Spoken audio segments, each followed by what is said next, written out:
Dia loh. Iya, tapi media ngutipnya juga bisa salah. Enggak. Penetapan tersangka belum dibahas, belum menjadi putusan dari Pengadilan Negeri Jakarta Selatan. Memang bukan putusan, tapi dipertimbangkan. Bang Roy, saya mau titip pesan sama Polda Metro Jaya. Ya. Tolong segera periksa Bang Roy.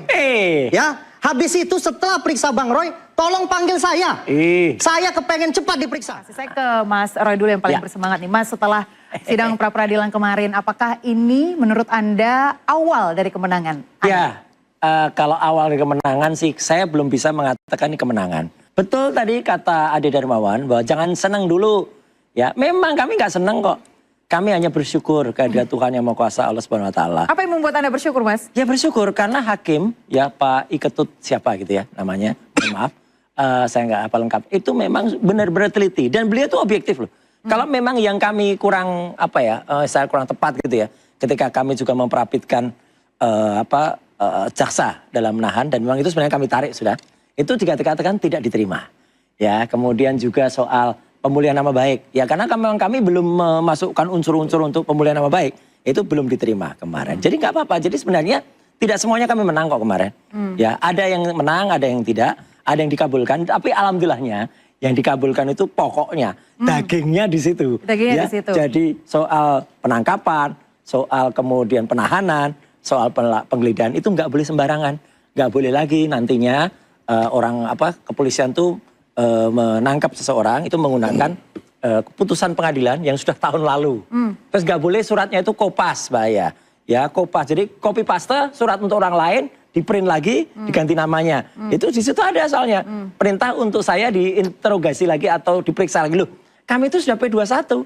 Jadi nggak boleh. Jadi nah ini kan ada kejadian yang nggak benar. Nah, jadi hal kayak gitu, apalagi yang paling fatal adalah ketika ahli yang mereka hadirkan, yaitu Pak Aristo Pangaribuan, itu mengatakan memang surat itu cacat formil. Ya udahlah. Oke. Sebagian masih belum terkabul. Artinya itu alasan Anda kembali mengajukan pra-peradilan, Mas Roy? Iya, makanya besok pagi. Besok pagi itu di Pengadilan Negeri Jakarta Selatan, Mbak Aya dan Ainus kita harapkan. Oh, kalau Ainus rajin kok, selalu datang gitu ya. Itu akan meliput pra-peradilan yang kedua, yaitu soal kita menguji ketersangkaan hubungannya dengan pasal 32 ayat 1 Undang-Undang Informasi dan Transaksi Elektronik. Oke, baik. Saya ke Bang Rifai, Bang.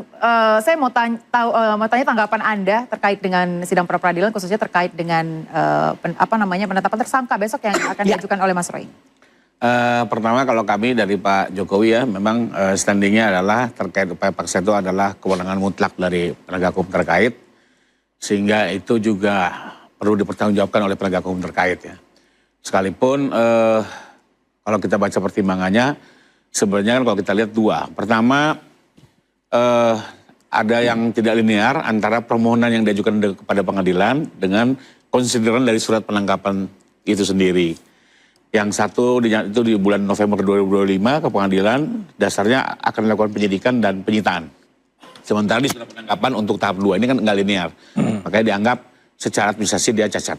Ya.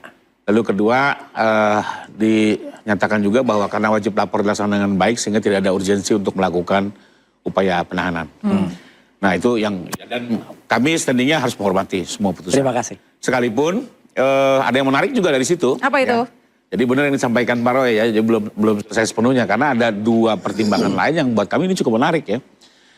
Pertama dinyatakan pelimpahan perkara dari penyidik kepada penuntut umum telah sah adanya. Telah seadanya? Sah adanya. Gitu. Sah adanya, telah sah adanya, oke. Jadi melimpahkan, upaya pelimpahannya. Jadi kan ada upaya paksa dan pelimpahan. Yang kedua menarik lagi dipertimbangkan. Bahkan jadi headline di beberapa media. Dinyatakan bahkan penetapan tersangka juga telah sah adanya. Karena sudah didukung dua alat bukti dan sejumlah formalitas yang harus dipenuhi. Nah sementara kita ketahui Pak Roy ini kan mengajukan pra kedua juga dengan bahasan penetapan tersangka. Berbeda dengan yang awal. Same. The same thing, right? Beda. Interupsi, beda. Artinya adalah beda, Mas Roy. Artinya gini, beda. Artinya gini, dipertimbangkan. Oke. Betul tidak menjadi permohonan, saya sepakat. Iya. Tapi kenyataannya dipertimbangkan oleh hakim bahwa penetapan tersangka ini sah adanya, didukung oleh dua alat bukti dan formalitas. Nah pertanyaannya adalah, ini kan juga jadi putusan pengadilan. PN Selatan, bukan pribadi majelis ya. Sementara ada lagi permohonan kedua yang akan membahas ini. Nah ini kan harusnya akan saling, tidak mungkin terjadi tidak linear gitu ya. Sehingga kalau saya lihat, ini jadi menarik nih. Apakah pengadilan negeri di awal pra-peradilan ini justru mengambil jalan tengah gitu ya. Upaya paksanya salah tapi pendapat tersangkanya sah. Sehingga nanti mungkin saya menduga di pra kedua ini dia akan cepat diperiksa karena isinya lebih kurang akan dianggap penetapan tersangka itu sah. Sehingga akhirnya pemeriksaan pokok perkara akan berakhir. Maksudnya ini alur Anda kemana nih? Apakah akan ada nantinya ujung-ujungnya RRJ? Oh no. Artinya pra kedua dalam pandangan saya akan ditolak. Akan ditolak? Karena dipertimbangkan di pra pertama. Gak apa-apa, hak dari Pak Rifai dan juga teman-teman di sana. Karena kan kemarin juga Mbak Aya, Pak Rifai, ingat kan? Ada yang sampai bilang 1000% pra peradilan pertama itu akan ditolak. Itu loh si Mak Lampir yang bisa ngomong, boleh dong, boleh dong, boleh dong, boleh dong gitu. Itu 1000% apa gitu. Ya, bahkan ketika pra peradilan pertama pun ada acara ini juga dibawa ke sana. Tiba-tiba ada yang interupsi gitu. Pra peradilan kok ada yang interupsi, ucur ke depan, maka itu penyusup kita sebut. Lawyer juga, sudah tua juga, malu juga akhirnya ditolak sama hakim. Nah, moga-moga besok nggak ada lah kawan-kawan yang sok mau interupsi karena nggak ada. Jadi gini, Mbak, kemarin memang betul belum dipertimbangkan karena memang kita belum mengajukan apa-apa yang menjadi poin dari cacatnya atau kami mohonkan untuk diperiksa kembali soal penetapan tersangka. Sama seperti penangkapan penahanan, selama ini kalau tidak kita buka, mungkin orang juga ada tahu kalau suratnya ternyata surat tahun lalu. Ternyata ada kertas yang ternyata itu kertasnya adalah sisipan Kopas. Ada juga perbedaan KUHAP yang dipakai, kitab Undang-Undang Hukum Acara Pidana yang dipakai dalam surat, itu KUHAP baru, ya, nomor 20 tahun 2025. Sedangkan pelaksanaan di lapangan, itu adalah KUHAP lama tahun 81. Dan itu lucunya, tim hukum dari Polda Metro Jaya itu yakin betul, ini KUHAP lama, KUHAP lama. Baca suratnya, butuh baca KUHAP baru. Jadi besok itu nggak akan Anda bawa juga? Enggak, kalau yang ini kan sudah lewat, sudah menang kita. Dan itu nanti akan ada lanjutannya. Karena konsekuensi dari tidak sahnya penetapan penahanan itu akan berkonsekuensi. Nah ini saya bocorkan dikit, Pak Rifai dan juga semuanya, Bang Lecu dan juga saya. Nah, dan ada pelaporan terhadap orang yang bertanggung jawab terhadap ini. Itu seru nanti. Oke, saya mau tanya tanggapan Bang Lecu seperti apa, Bang? Menurut saya terkait dengan yang namanya putusan pengadilan, semua pihak harus menghormati terhadap putusan, ya. Karena saya juga selaku advokat biasanya saya tidak mau mengomentari putusan orang lain. Sebaliknya saya juga berharap orang lain tidak perlu mengomentari putusan di perkara saya, seperti itu. Tapi yang menarik, tadinya memang saya agak ketar-ketir. Kenapa ketar-ketir? Kenapa saya bilang ketar-ketir? Karena kan Mas Roy ini melaporkan saya, betul ya Mas Roy? Betul.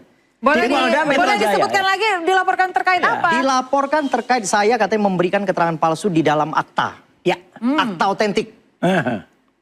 Oke? Ya. Nah, jadi saya mau terima kasih sama Mas Roy. Dengan adanya putusan pra-peradilan ini, ya kan, telah menetapkan bahwa penetapan tersangka itu sah, telah didukung oleh 2 alat bukti. Gak ada. Penetapan tersangkanya belum sah. Loh, tadi kan Bang Rifai udah ngomong. Belum, kan bukan hakim beliau.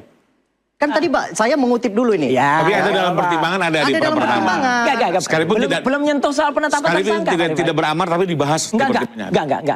The headline di banyak media loh. Iya, tapi media ngutipnya juga bisa salah. Enggak. Penetapan tersangka belum dibahas, belum menjadi putusan dari Pengadilan Negeri Jakarta Selatan. Memang bukan putusan tapi dipertimbangkan. Ya. Dipertimbangkan, nanti dipertimbangkan lagi. Dipertimbangkan berarti belum sah, itu benar ya?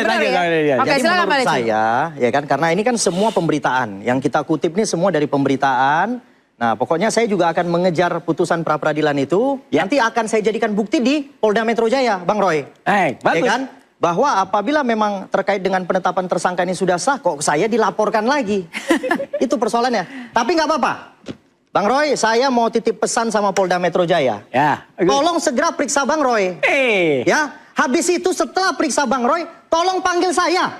Saya kepengen cepat diperiksa. Bagus. Itu intinya. Kenapa Anda pengen cepat diperiksa? Ya karena saya diduga katanya memberikan keterangan palsu di bawah akta otentik. Saya mau tanya Mas Roy, itu sebenarnya kenapa Anda melaporkan? Gimana Mas? Jadi gini, jadi Bang Lecu itu ikut dalam 3 orang, yaitu Bang Lecu Manan, Maret Samuel Sweken, dan juga Andi Kurniawan.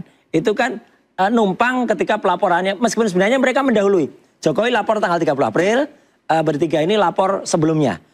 Tapi ternyata dalam pertimbangan dan dakwaan jaksa, yang tadi juga dibacakan juga pada sidangnya sahabat saya Dr. Tifa, tidak ada, jadi tidak dipakai pertimbangan-pertimbangan mereka, laporan mereka. Jadi pasal 160-nya nggak ada, kemudian 27 atau 28 ayat 1 nggak ada, ya. Sehingga apa? Mereka ini sama aja dengan membuat keterangan palsu. Menurut Karena Anda akhirnya layak dipakai dilaporkan Pak tidak, Bang Jokowi. Lecu? Ya, Penetapan makanya tadi saya bilang. tersangkanya di Saya Pak bilang, ini Jokowi. sederhana nih, Bang Roy. Gitu, ya. Kan Bang Roy udah diperiksa belum di Polda Metro Jaya? Iya, tunggu aja. Ya makanya kalau bisa cepat Bang Roy. Oke. Karena saya mau minta cepat saya diperiksa.